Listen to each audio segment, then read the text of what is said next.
This is hypnotic authenticity. This is a space for inner clarity, where hypnosis meets self-inquiry, where the stories that you carry can become gentle invitations for change. We're going to explore identity, emotional harmony, and authentic living through subtle, mindful approaches and a really, really good sprinkling of hypnosis. So take a slow, deep breath and let's begin. Hello, everybody, and welcome to a podcast on the subject this time of becoming your own therapist, fixing your own problems, becoming your own toolbox. So I am a hypnotherapist. I work with people hypnotically because I find it a really great, effective and rapid way to help people step behind the story that's created by the sort of the conscious element of their mind, if you want to call it that. And my principle is that people are working very, very well based around the stories, the fixed ideas, the limiting beliefs that are running in the back of their mind. And so if I can help people to understand the framework within which they are acting, where their agency is, well, then they can start to see that they have far greater opportunity, far greater agency. There's more options available to them than they kind of think or thought in the back of their mind and then just kind of didn't realize we're still running, sort of thing. So the benchmark for me of success is when someone says, thank you very much, I think I'm done. I think I can go and deal with this on my own now. I feel safe and competent enough to be able to fix my own problems going forward. That for me is the definition of success. So how do you get there with someone? Right? That's what we're talking about. If you're listening to this, I have to assume maybe you've had some experience of therapy of some sort already, and for whatever reason you haven't quite got there, yeah? So for me, everything is a choice. Everything is a response to the stories, the fixed ideas, the rules, the policies, procedures that are already running inside of your head. And so to become your own therapist means to trust that what you think you know isn't everything. Because when you go to a therapist, you go into a therapist because you've reached the limit of your own capacities, right? You've reached the limit of your own ideas. You don't know what to do anymore. You need to do something to fix something.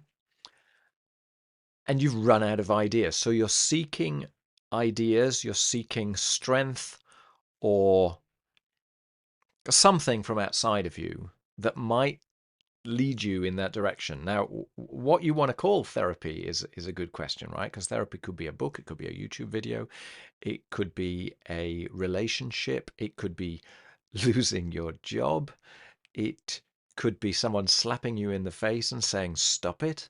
I mean, many things can be, it could be a divorce.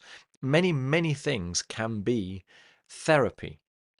Because for me, it's that idea of changing your view of the world, changing your view of what you think you're capable of, what you're good at, bad at, how other people should react to you, your place in the world, and permitting yourself, even if it's of a minuscule quantity, however you want to measure quantity, to push on that boundary and to start to look beyond where you normally look.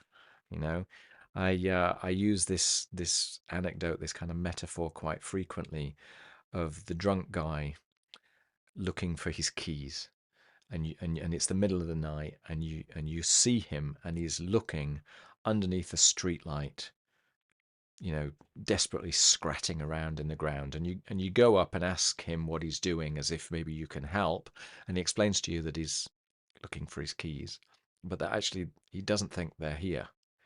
He thinks that they're over somewhere else, but the place that it's where he thinks he lost, there's no street light.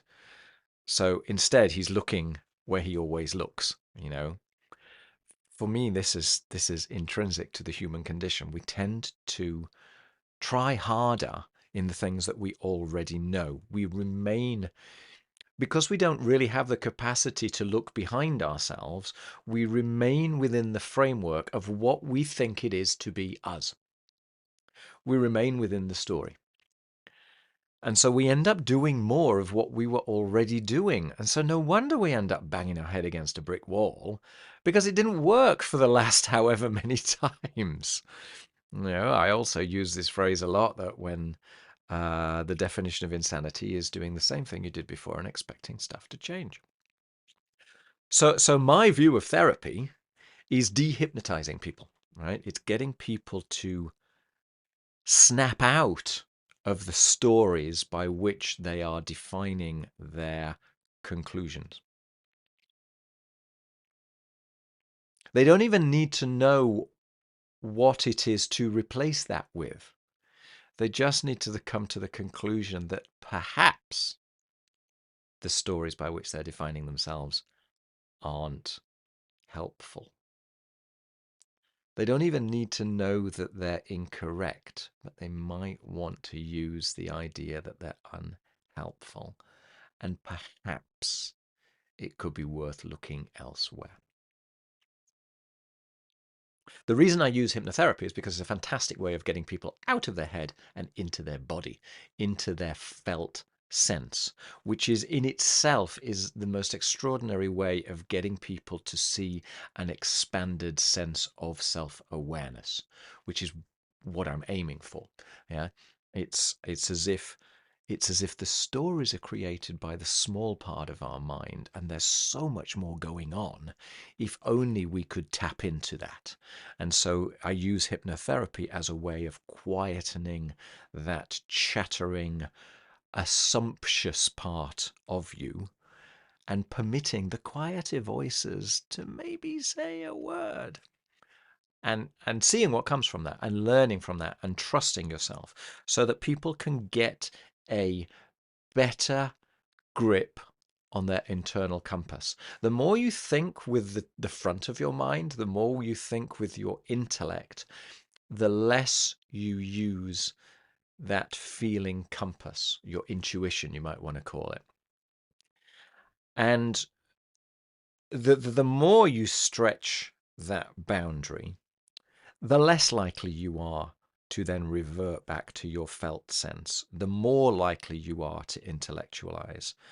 And you kind of you place that intellect on a pedestal, much like a god, much like this critical part of you is omnipotent, and the rest of you is just kind of doing what it's told to do. And when you can permit yourself to comprehend more of that, more than that, when you can permit yourself to comprehend that perhaps what you think you don't know, and that there's other stuff as well, that opens up this vast expanse of possibility, the possibility plane. And you can find freedom in there, you can find self-understanding in there, you can find a sense of your core in there, of wholeness. See, the thing is, when people come with a problem that they are sure of, the more they ruminate upon the problem, the more they direct their attention to the problem, the more they kind of look for the problem.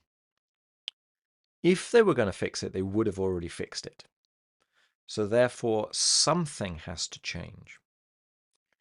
And for me, the reason for this is because when we over-intellectualize, when we ruminate on our problem, We are trying to do the same thing that we do with everything else in our life, which is to encapsulate it within a series of conclusions, a series of um, shortcuts, yeah, rules of thumb that we can write down, that we can box in, that we can objectify. When you try to do that, I'm guilty of this by doing a podcast in actual fact, because I'm trying to express something which is deeper than words, and I'm having to use words as metaphors. And what you tend to do as an individual, and what everything when we objectify it does, is that we're confusing, to use another well-worn term, we're confusing the map for the territory. So our words, our thoughts, our stories, our rules of thumb are like we have created a map of the world. But the map is an internal representation of the world. It's not reality. It's a little bit like looking at the London Underground map, okay? Fantastic, fantastic feat, because it's instantly understandable and you can use it, but it looks absolutely zero like London, yeah? If you can consider the conclusions and the stories by which you hang your understanding of reality upon to be something like that, like you've built a map of the world based around the chance occurrences that have led you to today, all the way from when you were so young you can't even recall it. And that is your representation of who you are, where you fit, when you are, and what everything else is. And that is all being objectified. But it's just a map. And that the territory is different. It's more than that. I want to jump down a metaphor now of a flat map versus a relief map sort of thing. There's a lot more depth to reality than the simplifications that we bring to rules of thumb that allow us to live our life, right? And the reason why we're so brilliant at doing this is because it allows us to get on with our day-to-day existence. We can't comprehend everything in every level. It would be exhausting. Apparently, your conscious mind can only think of between 5 and 9 unique things at the same time, whereas your subconscious is doing everything else, if you want to believe in your subconscious as a story.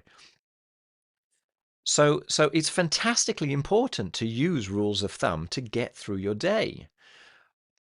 But unfortunately, that skill that we have limits our ability to appreciate the depth of ourself. It's the difference between seeing people as objects and relating and connecting with them as individuals. If anyone has ever held their newborn baby in their hands, or anybody has ever been utterly and completely vulnerable with their partner, and the objective world fades into the background, and you just are now, our truth, our pure, vulnerable, open awareness.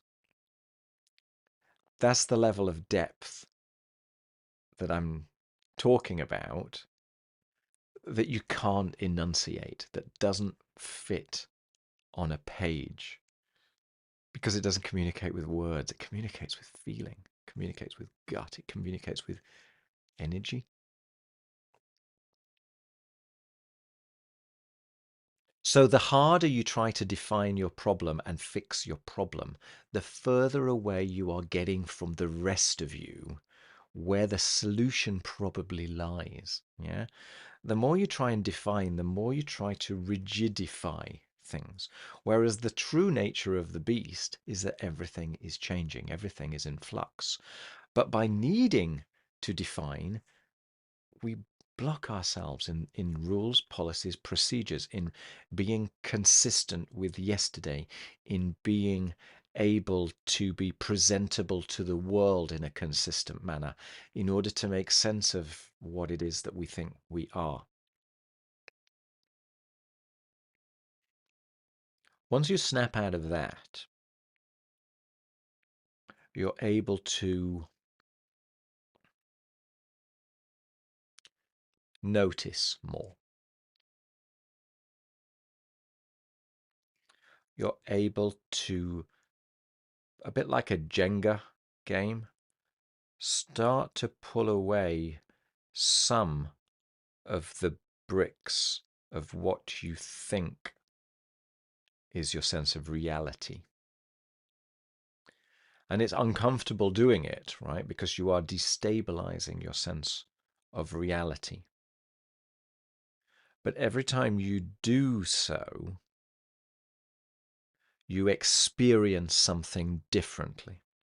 And the more you do so, the better at it you become. So then you can start to take the Jenga game from the top and stably, with a sense of inner control, inner ease, because you discover or rediscover or refriend or emancipate the compass inside of you.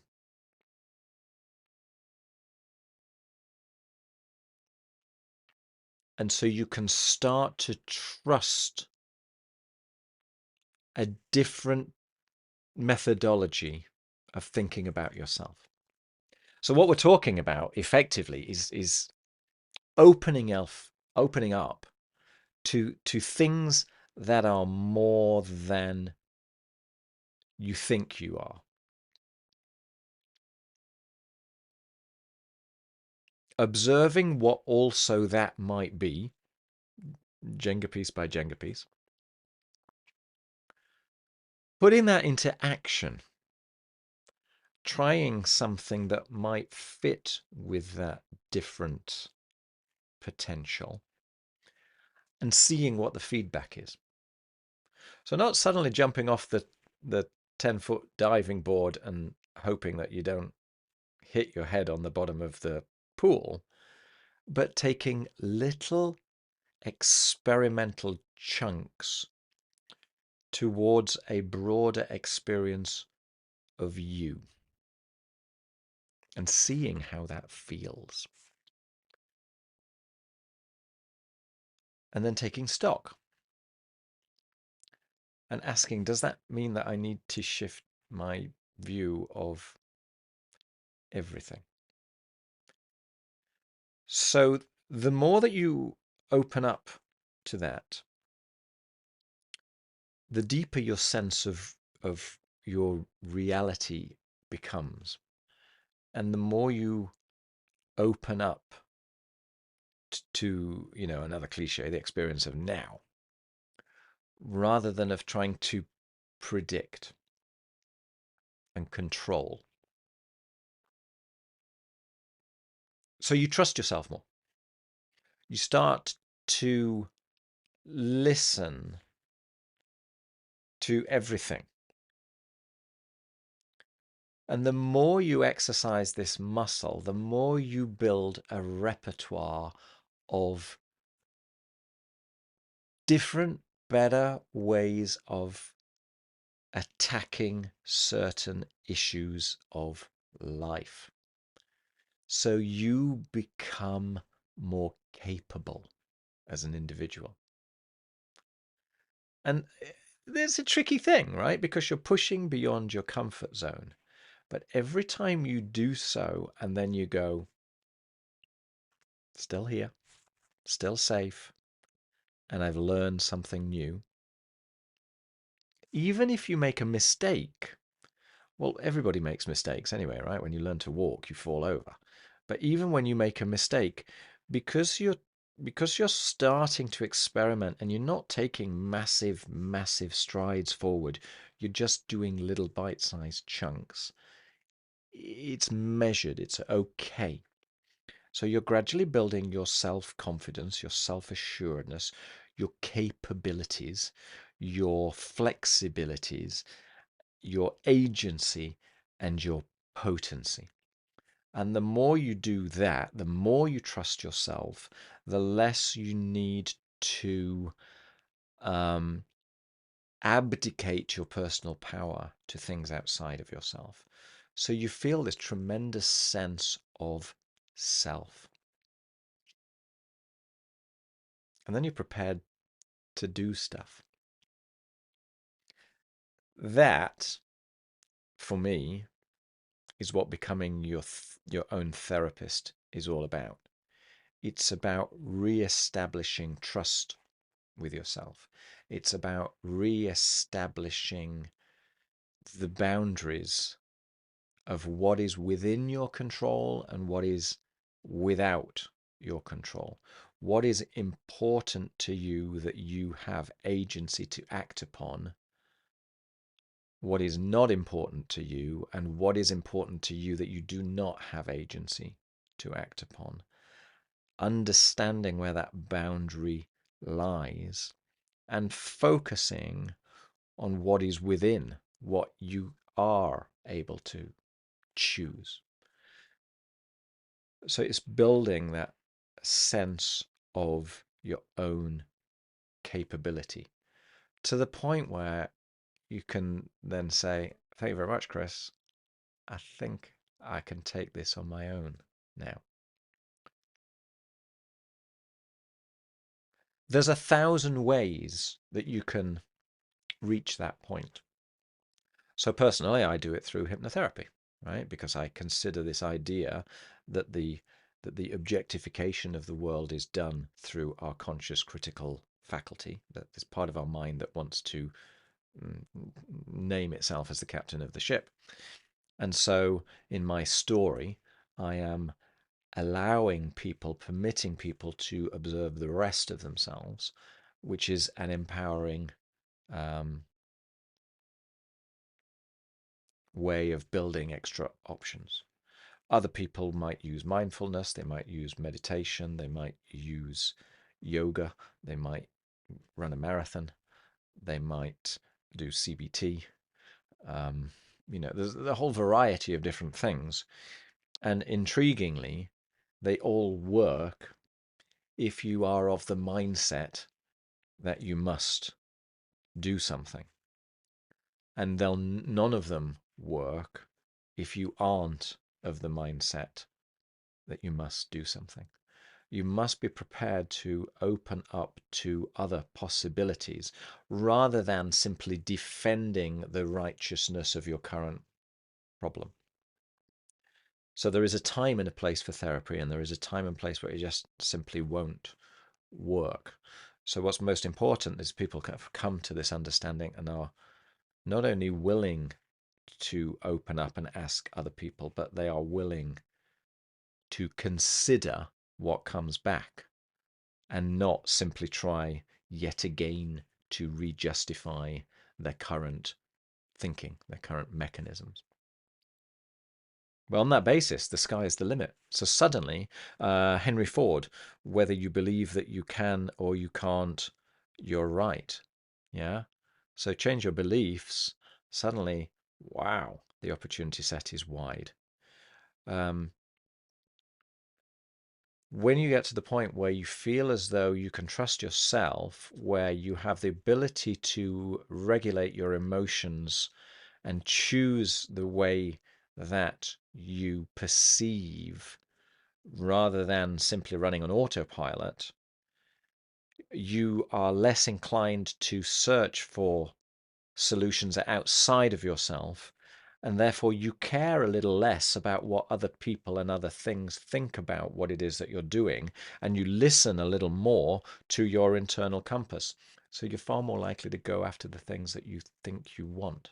And the more you do that, the more you can course correct, because the more you start to get feedback and you start to understand really what makes you feel great, really what your motivations are. What's your truth? What's somebody else's truth, which you just thought was yours, but you had incorporated? All that sort of stuff. End result, you become your own therapist. Ta-da! That's That's my universal solution to all things. I don't know what other people think about that, because the entire thing that I've told you is also an objectification. It's also a metaphor for life. But I have to try somehow to express things in a way that you can relate to. And unfortunately, the best way is to do it through storytelling. So yeah, ponder that. See how it plays out in your mind, and let me know in the comments if you like that, or if you'd like me to, kind of dig a little deeper into a separate subject. That might be worthwhile. All right, thanks for listening, and enjoy life. All right, cheers. Bye. Thank you for joining me today. I hope you enjoyed the episode. If it resonates with you, then follow my podcast. I would also personally be really grateful if you might wish to leave a quick rating. It genuinely helps others to discover the podcast. If you personally would like more guided meditations, you want some deeper insights, you'll find all my links in the description. If you prefer a more visual boost, then you might want to check out my YouTube channel called Authentic Life Hypnosis. And if you're looking to do some deeper work that goes beyond one-way audio, then obviously you're very welcome to reach out. Equally, if you have any questions, I'm here to help. Thank you for listening, and I'll see you in the next episode.